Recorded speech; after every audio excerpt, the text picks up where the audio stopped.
For our first of the week with Mark Austin. Sorry, just typing in the sidebar there. Everyone's saying hello. So welcome, Mark. Hi, everyone. Thanks for having me. You're welcome. You're welcome. So over the weekend, we've had Julia Desch and Stephanie Else videos premiere. So Julia Desch being a particular friend of yours, yes, indeed, Mark, and she's a textile artist, and obviously you've done some work with Julia with the wheels. Indeed, yeah, absolutely. It was a fabulous project, and Julia's such an inspiration with her ideas and her knowledge, and she's so free with it that really helped me to think about things in a different light, more professionally, I guess is probably the right word.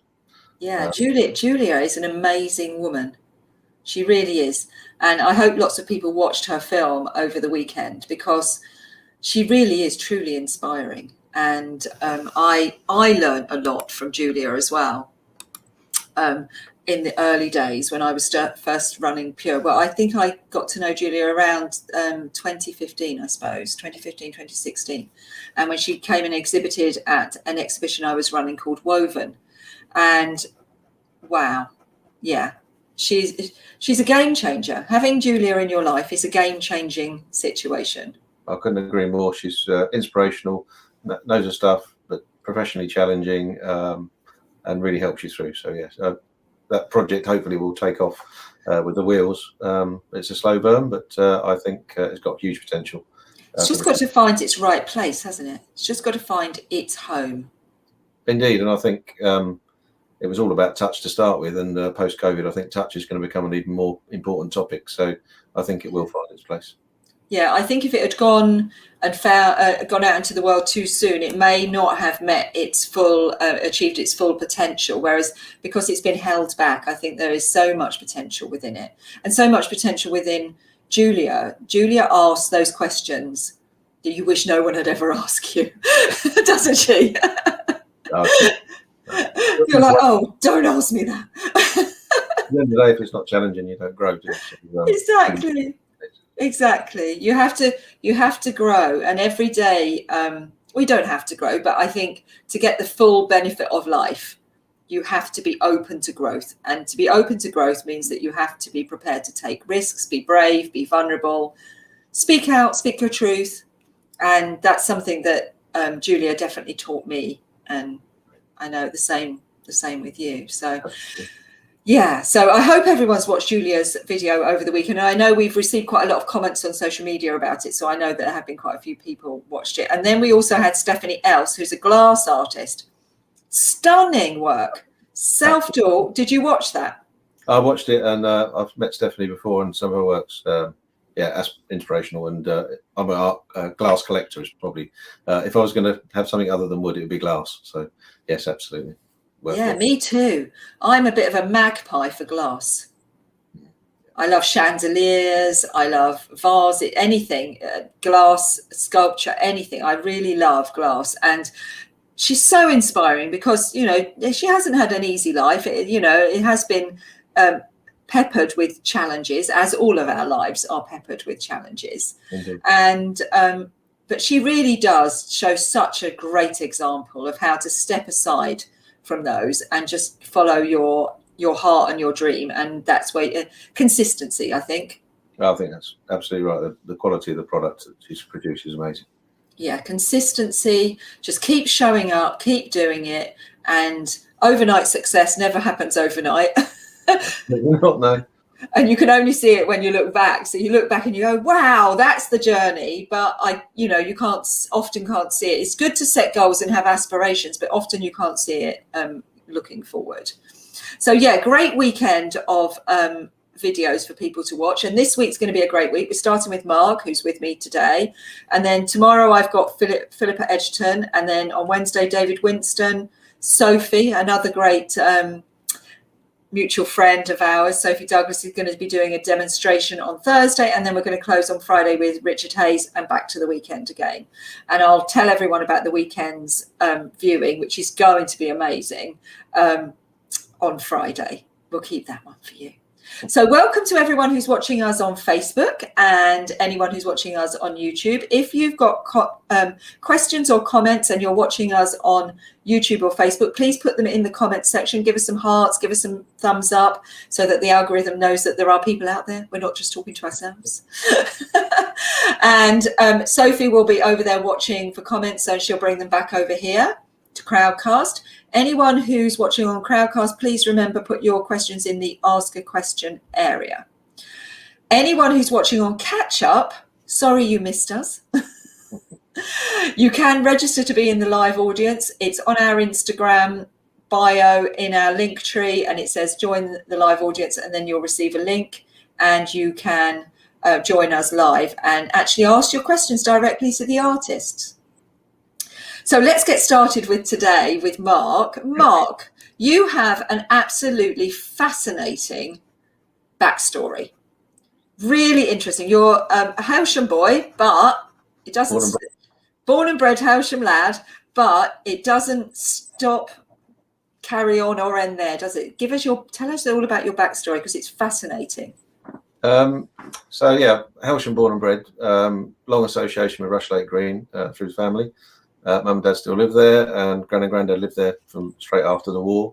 So I was always brought up around art. My gran was an artist, amateur watercolorist, and my grandfather was a model maker. So he used to make scratch built models. So I was always on the farm, or always around workshop or art. The art studio used to look down the valley. So when you were a kid, they didn't have a telly, so you had to go and do something. So yeah, we've always had that. So it's kind of we talk about it, and I spoke to Sophie lots of times about it, and yourself. It's a safe space to fail, actually, and that's quite important. I was probably going to go into farming. That was probably my career.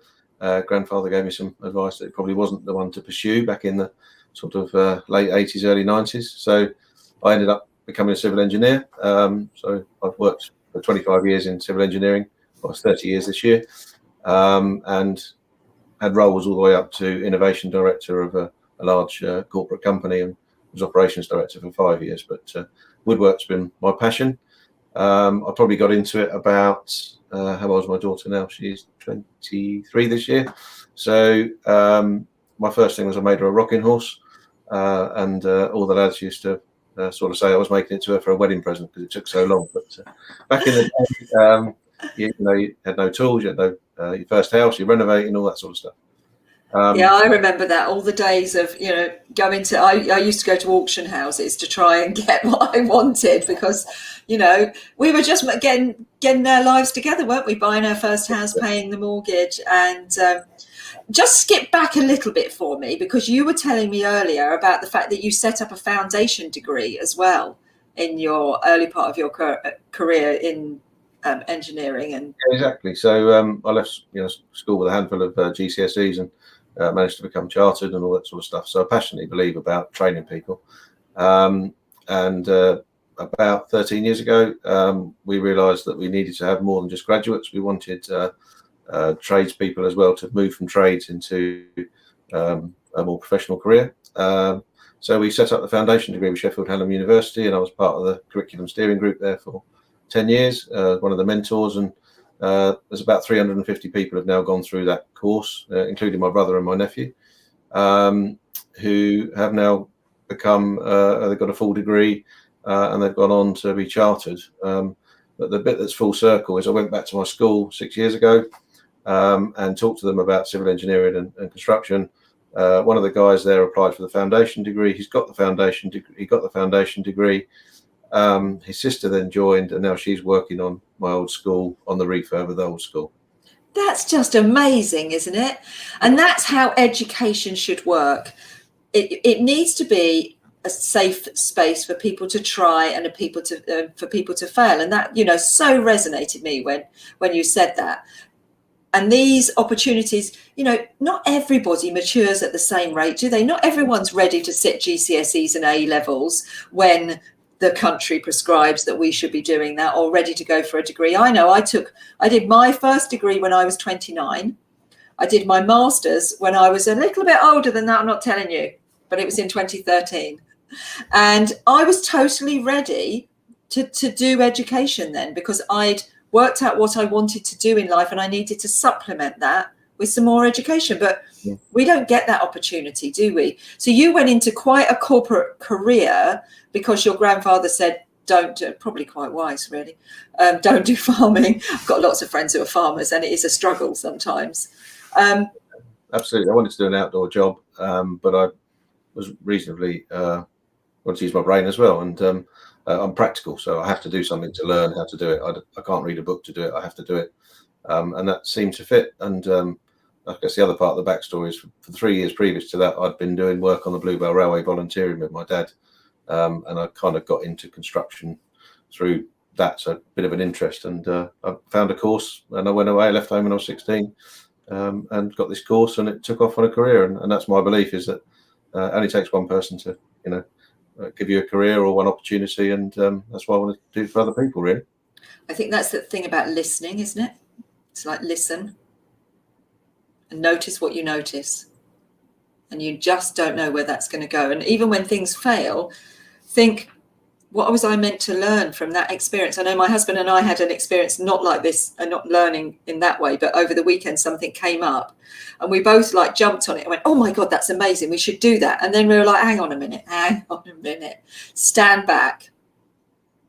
We're not meant to do that, but we're meant to learn something. What is it we're meant to learn? And we both did it almost simultaneously. We both almost physically went, well, hang on. Stop being reactive, stand back and just think, what is it that the universe is telling us right now? And that's the fascinating thing. So you stood back a few years ago and thought, hang on a minute, I know I've done all that and I'm really great at that, but it's not giving me personal fulfillment. How did that feel? So it's fascinating. So I took my second sabbatical when I was 40. So I took my first sabbatical 25 years ago or something, and decided that I'd always wanted to go back when I was 40, and just had some family separation and stuff. So I thought, I'm going to go. So I went to New Zealand for a month, and took notes of everything. And on the way back on a plane, I literally wrote down all of the notes I'd taken, and I wrote a plan on 24 hours on the plane on the way back, and I called it Target 50. That by the time I was 50, I was going to be out of corporate life, and perhaps the art and the woodwork would become more my full-time role. No idea how I was going to do it, what it looked like, but pretty much I'm now 46, so pretty much I'm 50-50 between corporate life and moving towards the artwork and the woodwork, taking and that's the power of intention. And that's what we're teaching all the time, the power of intention. I know I had my dream life mapped out when I was about 18. I didn't realize that what I'd done until I looked back. I was like, wow, I did. I knew exactly, because I remember going for a walk with a friend and saying to her, this would be my dream life. And then I got caught up in, corporate life, as you did. And all of a sudden, looking back, I now realize it took me a little while to find my path again. But the power of intention, write it down, speak it back to yourself, have some sort of accountability.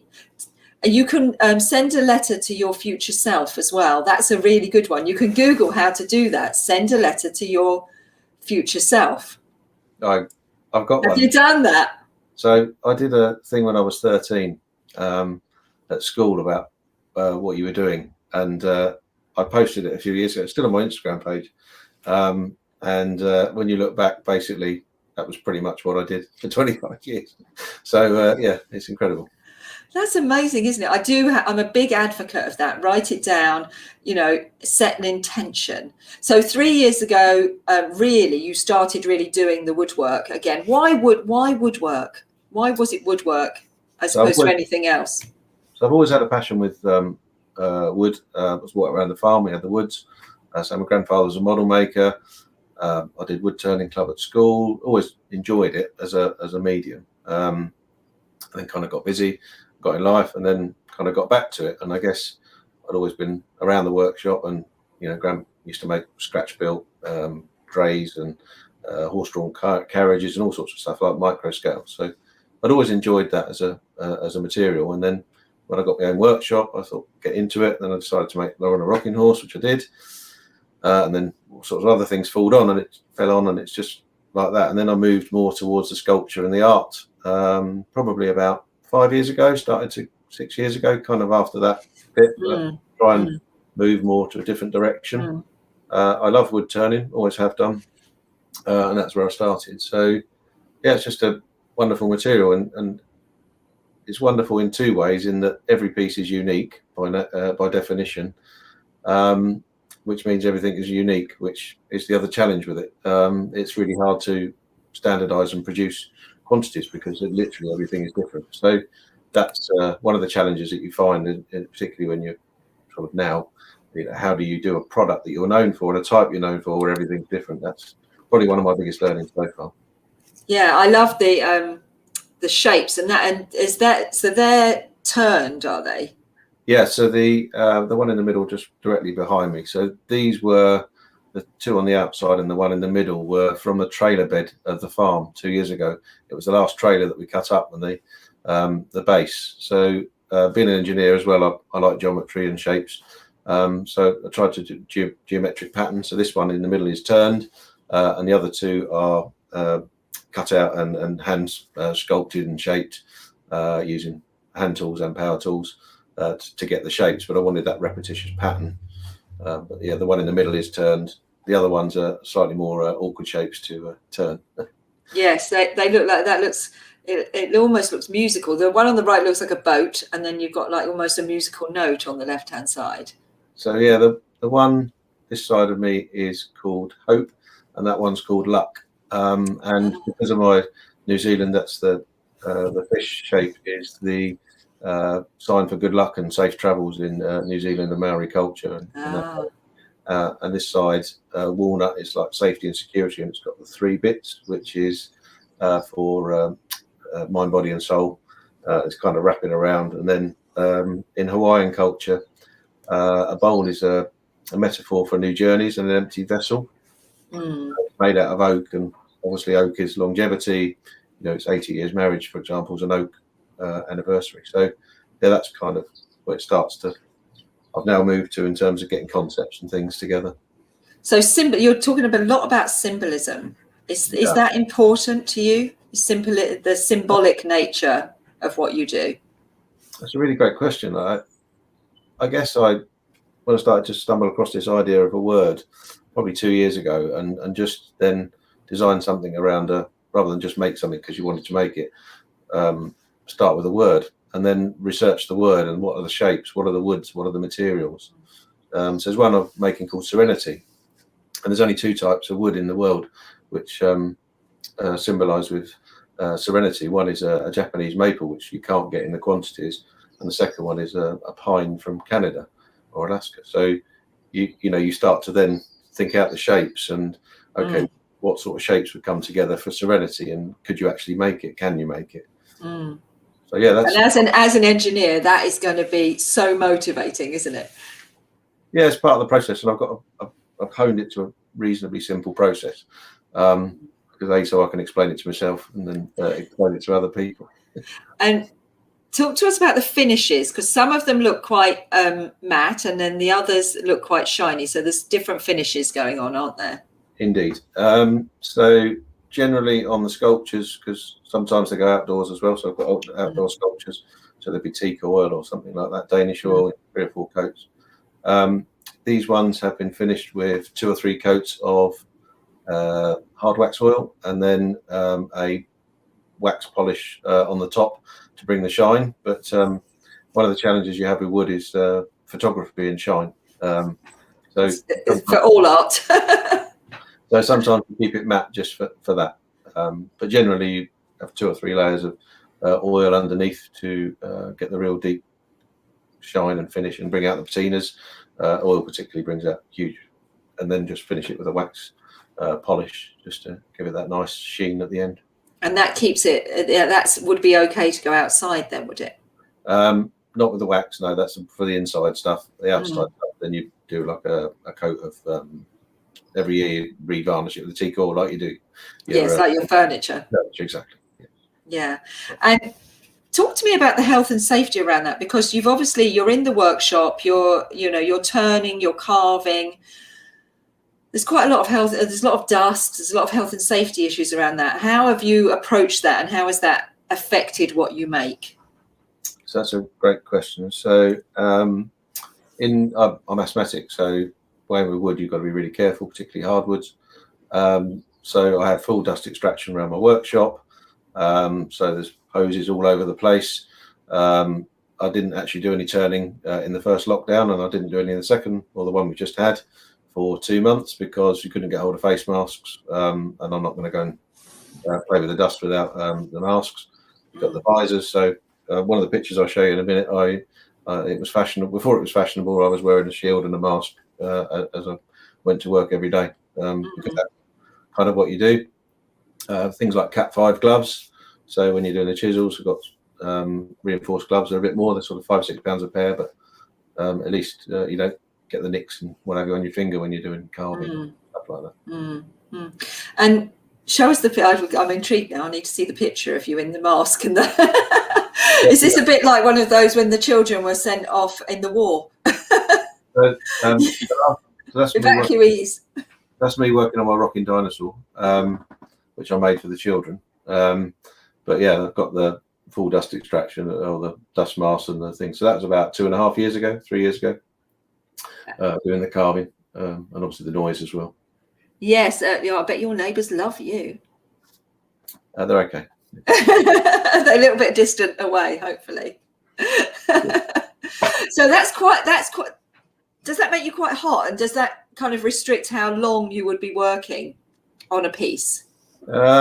Yeah, I mean, as with anything, same as looking on Teams or try and have a break every 45 minutes. For 5 or 10 minutes. But one of the things is it's so mindful that particularly when you're doing wood turning, you're concentrating so much. You really are in the moment, because you're relying on your eyes and your hands to do it all. So you try and stop every sort of 45 minutes for a little break. Yeah, but as you said, it's quite a mindful practice, isn't it? That you can, that thing again, you can only do one thing at a time, because if you try to do two, you'd probably lose a finger. So we wouldn't want that going on. So mindfulness, is that part of the reason why you wanted to transition, a well-being transition, and be a full-time artist by 50? Does that have an impact? Yeah, I mean, I'd always done it through for downtime from corporate life, and then you can go the other way as well. So you can do too much of this and not enough of communicating with people as well. But I think well-being is important, and having a hobby, I think, is important. Actually doing something, and actually then trying to make it more into a business, which is ultimately where I'd like it to be. But not so much that it's back to the 6 days a week of corporate life. And I think there's the balance to be had. And I think that's the key bit, really. Yes, from corporate life, you don't want to end up pushing your art practice to it's almost the same stress and strain as corporate life.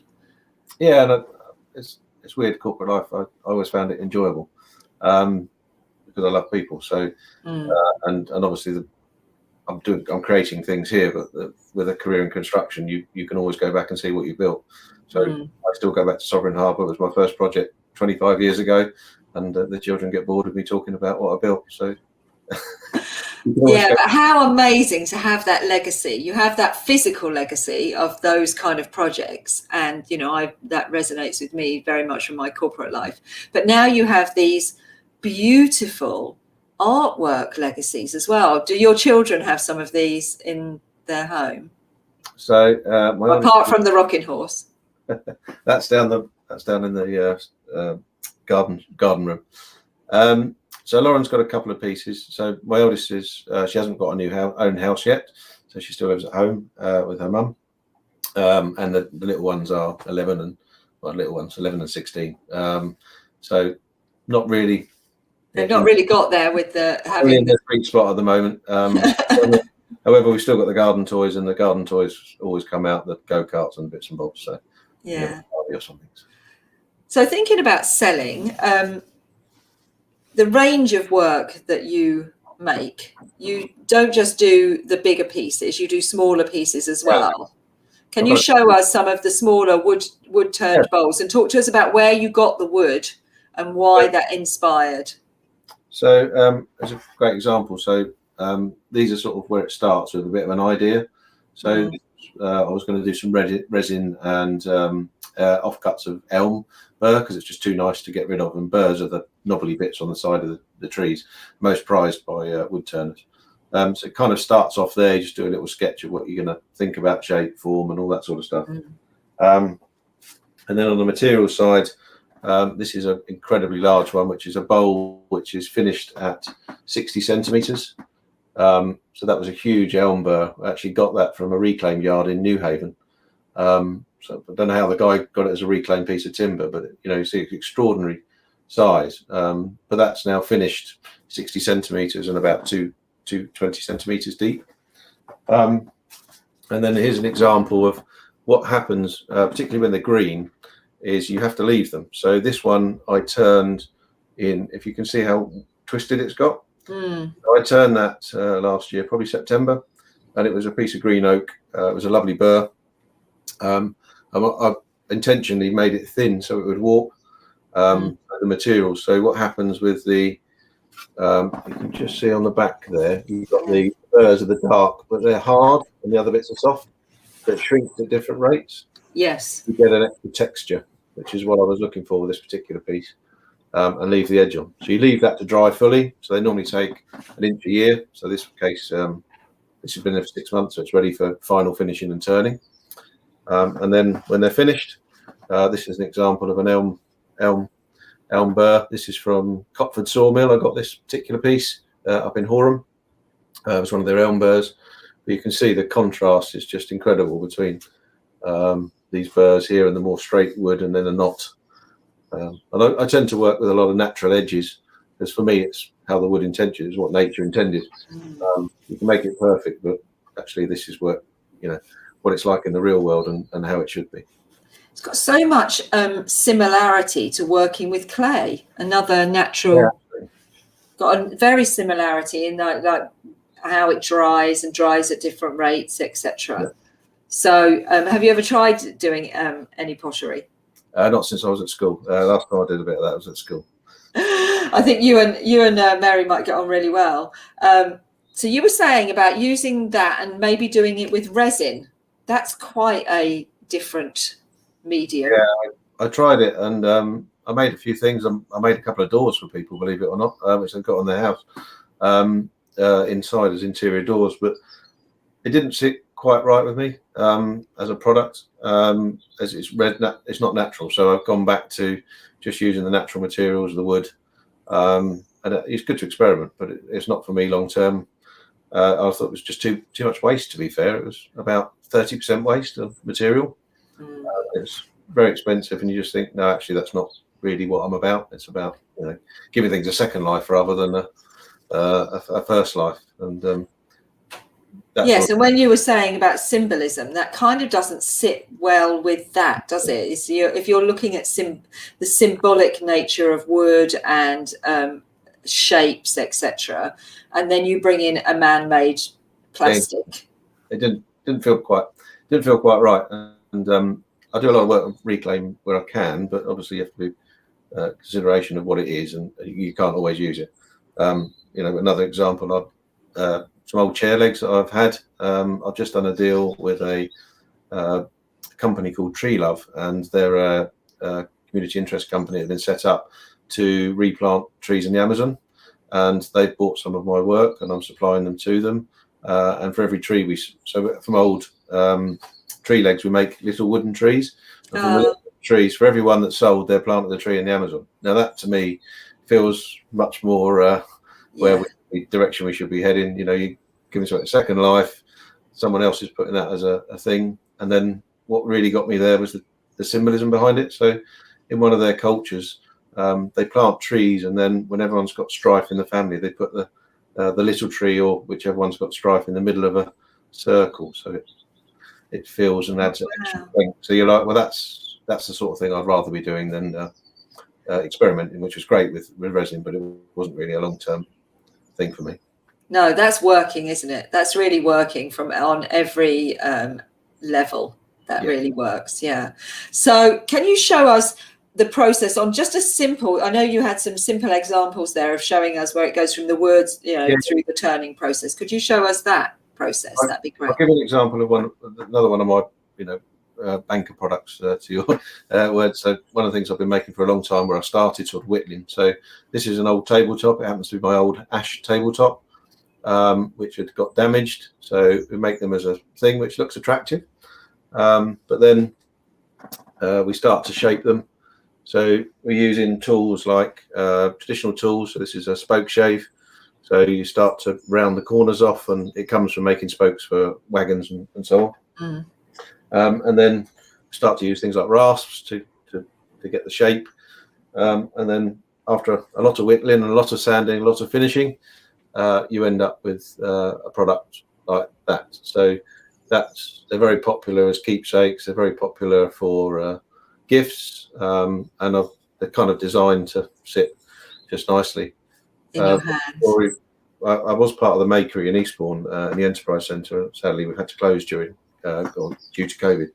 But I remember a lady came in one day, and she picked up 8 of these before she picked the right one that felt right.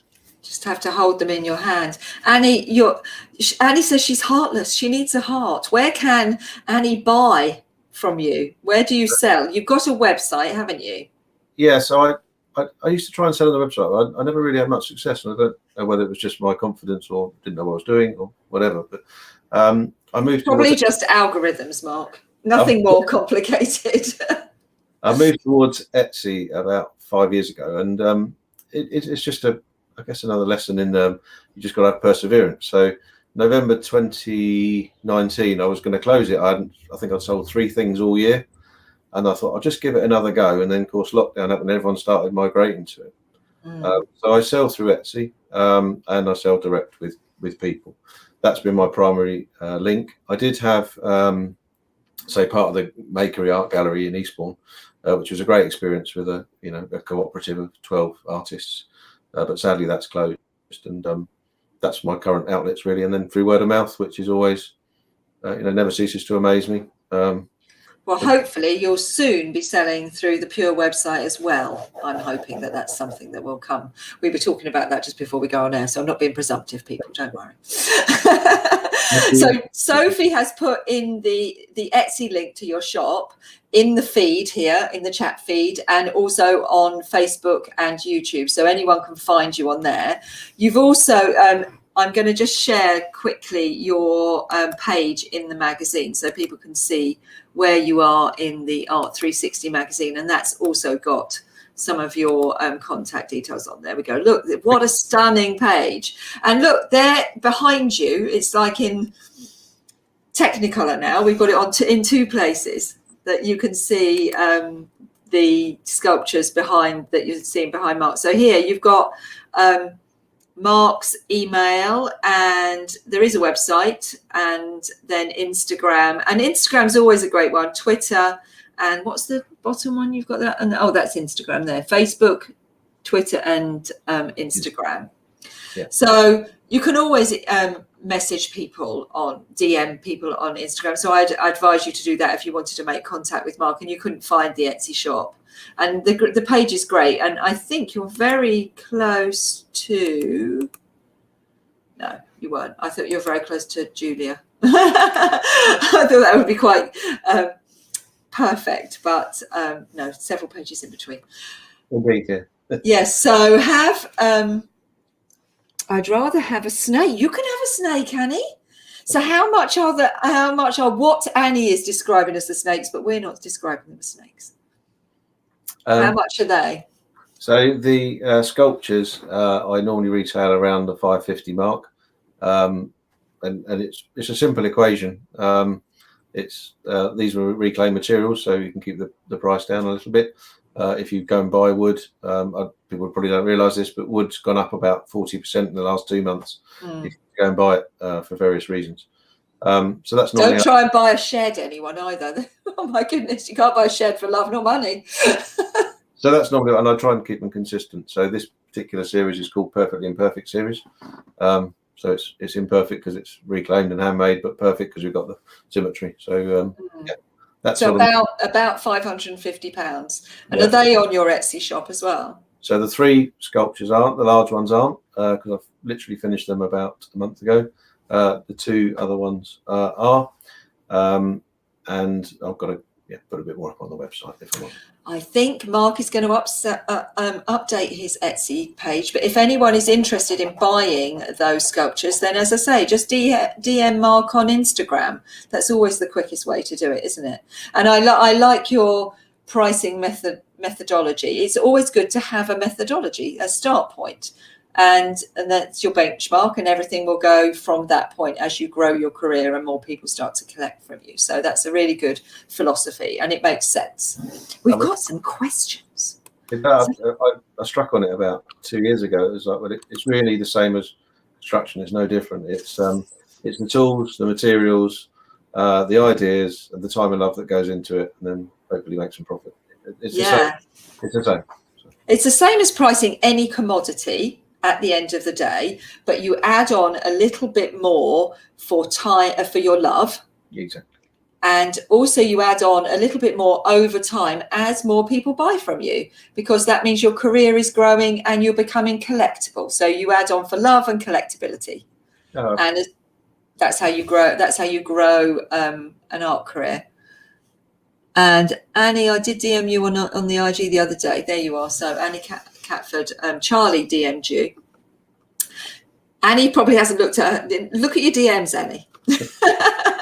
So we've got some questions, and Annie was saying on the questions that she loves the snaky one. And what is it made of? I think you did say earlier what that one was made of. So they were runners on the bottom of the tractor. Oh, that's right. Tractor trailer. And they were about 8 inches deep. There's some hardwood. I couldn't tell whether it's African or South American or something, but some hardwood that's been imported a long time ago, and I've given it a new lease of life, basically. Yes, because as you said, your parents sold their farm, so there was machinery and things, and that's lovely, isn't it? To give that something, especially that's so symbolic, to give something that's so important to you another life. That's what it should do. It's the easy thing to put on the bonfire. We don't want to do that. Oh no, goodness gracious, no, not wood. Griselda is saying, are people always offering you trees? What are you on the lookout for? Griselda's got some trees. So this is a great question. And yes, people always offer me. And I think that the biggest challenge is space. And it's one of the things Lesley were talking about earlier. I love doing charcoal drawing, but I can walk around with a little bag and a book to do the charcoal. This you need a lot more room. So I do take trees, but I generally now just try and work with the local sawmills if I'm buying new or reclaimed. I'm on the lookout for old oak fence posts at the moment to make my trees, because I'd like to try and give them a second life, or old table legs or old chair legs that we can make into something that would be really great. Okay, so that's what Mark's looking for. Old table legs and old chair legs, ideally oak, you're saying? Indeed, yes, absolutely. Okay. And then Annie's saying to me, what's a DM and IG? You sound like something out of Line of Duty. Right. A direct message on Instagram. So IG is Instagram and DM is direct message. So if you go onto Instagram, there's like a little kind of aeroplane thing in the corner at the top right hand, and you press on that and it's set, and you can send someone a direct message. And Carol is saying, where is your studio? Is it at home? It is indeed. Yes. Yeah, I'm not at the place at the moment to have my own studio. I wish I was, but I'm not quite there yet. So at the moment, it's at home in the converted garage. Yeah, like lots of, that's where most of us start out, don't we? I started out in the spare room. When I started out I started out at the kitchen table actually when I started doing Pure, because I had little tiny babies, and a kitchen table was the most place I spent most of my time. But now I have my own, office. We all kind of like gradually grow into ourselves. So just to kind of wrap things up, Mark, what does the future look like for you? What is your aspiration? What would be your happy place? That's a great question. So having written down what I wanted to be by the time I'm 50, I think I'm probably still on track for that. And I always put plus or minus 5 years around these things because life happens. But I think I'd like to be in a place where I'm doing, 1 or 2 days consultancy, because that's just enjoyable, and giving back to the profession I've been part of. But actually moving towards this becoming, as the mortgage is gone and all those sorts of things, just actually it's more enjoyable. It's what I want to do. I think I'm pretty sure of that.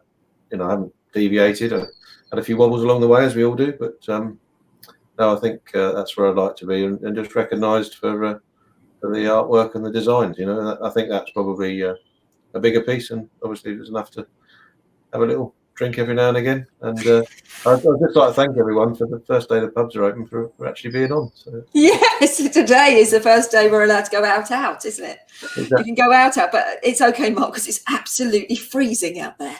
So everyone's really grateful for the excuse to stay in and listen to you. It's been a really interesting journey, because it just shows that it doesn't matter where you start. No. Completely irrelevant where you start this journey. You don't have to have gone through art school. You don't have to have had a background in art. You can have done those things. You can have a background in art, and you can go to art school, absolutely fine, but you don't have to. It's about passion, and it's about intention, and being honest, and then finding your tribe. And, hopefully as you become more full-time artist, you'll be more involved in what we do, and we'll get back to doing some exhibitions. That'll be a joy, although it does take up a lot of time. So I don't know how much live broadcasting I can do and running real live exhibitions. And yeah, I may need to come to you and get myself cloned in wood. Find a little bit of burr somewhere and clone myself in wood. But yeah, it just goes to show, and also that it can be our safe place as well, that place where things are familiar, and it can be your safe haven, and that's okay. You don't have to be out there selling it all and trying to push it as a business. But if you want to, there are things you can do. And if you stick with it like you did with Etsy, then it'll come good in the end. Consistency and showing up and just trying. And, the great story there is that last year in the company I'm now working with, Tree Love, they found me through Etsy and ordered something, and that's now growing as a thing. So you just never know. It always the internet's a great place. It takes one thing or one person, and it can literally transform your life. Yes, yeah, Tree Love. I love that. It's such a great business name, isn't it? I'll send you a link. It's but it's a social enterprise. So any profit they make goes into reforestation in Brazil. Yeah. And would you see collaboration in your future? Because I know you've been collaborating with Julia, and you're obviously collaborating with them. That's one of the, I guess, the strange things. I'm much better working with other people, and I'm much better in collaboration. So I like designs, but the best things I've ever done in my life have been in collaboration. So I used to work in a lot of joint ventures with other companies, which a lot of people don't like doing, but it's just collaborating is kind of part of it. And I'm much better when I'm doing that than actually doing it on my own. That's what I've always found, although I love doing the designs and stuff, but actually you get challenged when you work with other people, and you normally end up with a better outcome, in my experience. Yeah, teamwork makes the dream work, as they say. Exactly.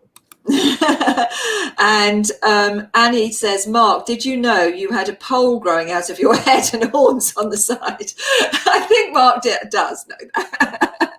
And he particularly placed himself there because it's all symbolic, Annie. You have to remember that. Final question from me, and if anyone else has got any final questions, then please put them in the ask a question area. But final question from me is about sharing, skills sharing, because you like to collaborate. What about skills sharing? Absolutely vital.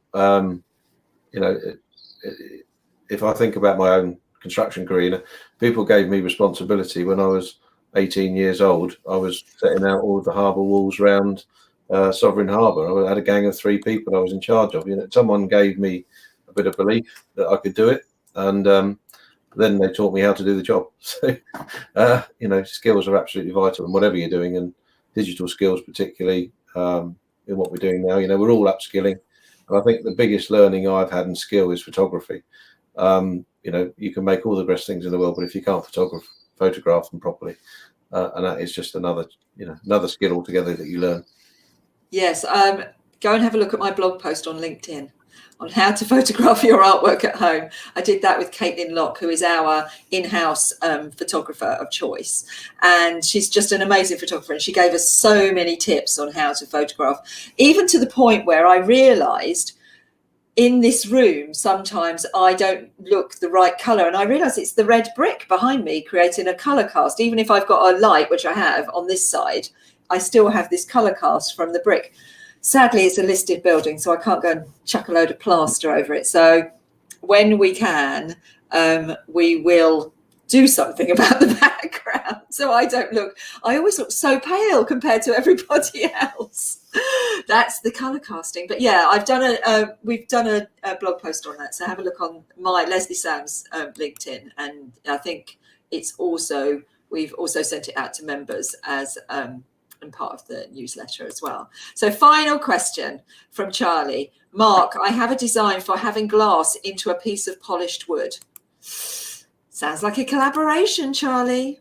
So that was the one I did last year during lockdown, which was called Arcus. And I made that with a local glass artist around the corner, Isabel Blunson from Labyrinth Stained Glass.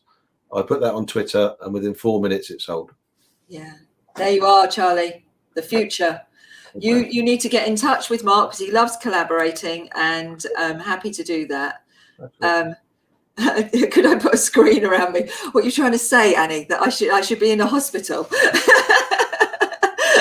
Many people have tried to put a screen around me over the years, but I'm still here, still showing up and causing people trouble. Yeah, so that was lovely. I loved that piece of glass. I saw that. I think Sophie reposted that onto our Instagram, didn't she? Yeah, no, stunning piece of work. And it just shows the power of teamwork makes the dream work. And that's what we do here at Pure. It's always a team. Without you artists, I'd be sitting here talking to myself. People would get very bored very quickly, I can assure you. So it's been fabulous, Mark. Thank you so much. Got a really good insight into, what makes you tick. And that really helps people when they're buying work from you or considering working with you, that they understand you a bit more. And those beautiful bowls, just hold up a couple more bowls just so we can see. You've got some really stunning bits of love wood. Look at that. Burr oak. And always remind people, look on both sides, because even though it's only an inch difference, normally they're generally completely different on the other side. And then my particular favourite is this one, which is like a kidney shape. It's just a beautiful piece of burr oak elm.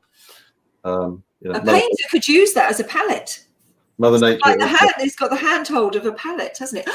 Look at that. That's what unfortunately you see that side most of the time, but generally the back side is as good as the front side. Yeah, how stunning. Not mine. Don't tell Annie that. She'll have me shielded. Thank you so much. And as I say, if people want to buy from you, go to the Etsy shop and can look at all your contact details in the magazine that's on the read page on the Art360 website page, and an direct message, Mark, on Instagram. Sorry, I'm going to stop using jargon now. Well, thank you very much. Got told off properly, didn't I? Thank you so much. And we will be back here tomorrow with Philippa Edgerton. And I don't know whether any of you have noticed, but I put up a new series of events for Saturday nights for the next 5 weeks on NFTs. Annie, you definitely need to jump in on that one. Just telling you, it's on Facebook. You can book. It's free. It's all free. All right. Lovely to spend that time with you, Mark. Really, really thoroughly enjoyed it. And we will see everyone here, same time, same place tomorrow. Take care. Take care.